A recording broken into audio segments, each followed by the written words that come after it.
দেখেন বন্ধুরা, দেখেন পাকিস্তান ভার্সেস শ্রীলঙ্কার ম্যাচটা দেখেন।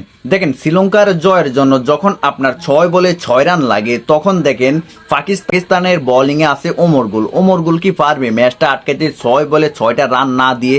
সেখানে দেখেন শ্রীলঙ্কার ব্যাটাররা আছে প্রস্তুত। সেখানে দেখেন ওমর গুল প্রথম একটা বল করছিল ওমর গুল শ্রীলঙ্কার ব্যাটারকে।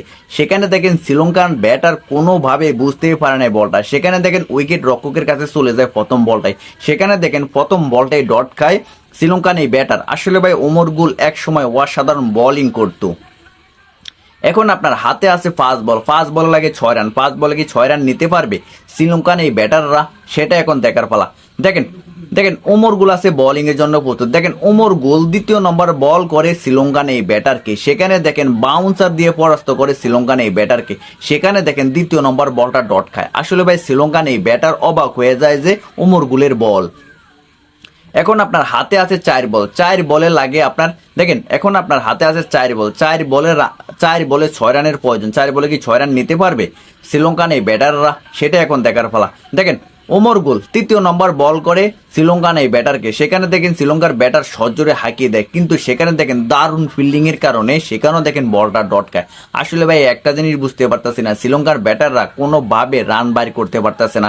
যেখানে দেখেন ওমর গুল আছে বোলিং এ। দেখেন ওমর গুল চতুর্থ নম্বর বল করে শ্রীলঙ্কান এই ব্যাটারকে। সেখানে দেখেন শ্রীলঙ্কান এই ব্যাটার সজোরে হাঁকিয়ে দেয়। সেখানে দেখেন একটা সিঙ্গেল রানের জন্য জায়গাটা পরিবর্তন করে শ্রীলঙ্কান এই দুই ব্যাটার কি পারবে ম্যাচটা জিতাতে? যেখানে আপনার হাতে আছে 2 বলের আগে 5 রান কি নিতে পারবে শ্রীলঙ্কান এই ব্যাটাররা? সেটা এখন দেখার পালা। দেখেন ওমর গুল পঞ্চমতম নম্বর বল করে শ্রীলঙ্কান এই ব্যাটারকে। সেখানে দেখেন বাউন্সার দিয়ে পরাস্ত করে আবারও। সেখানে দেখেন বলটা ডট খায়। বাইরে ভাই বুঝতে পারতাছি না, শ্রীলঙ্কান ব্যাটাররা কোনোভাবেই ওমর গুলের বল খেলতেই পারতেছে না।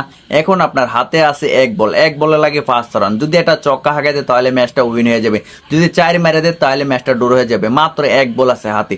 গুলো আছে বোলিং এর জন্য প্রস্তুত। দেখেন ওমর গুল লাস্ট বল গুলো শ্রীলঙ্কান এই ব্যাটারকে। সেখানে দেখেন শ্রীলঙ্কার ব্যাটার সহজে হাঁকিয়ে দেয়।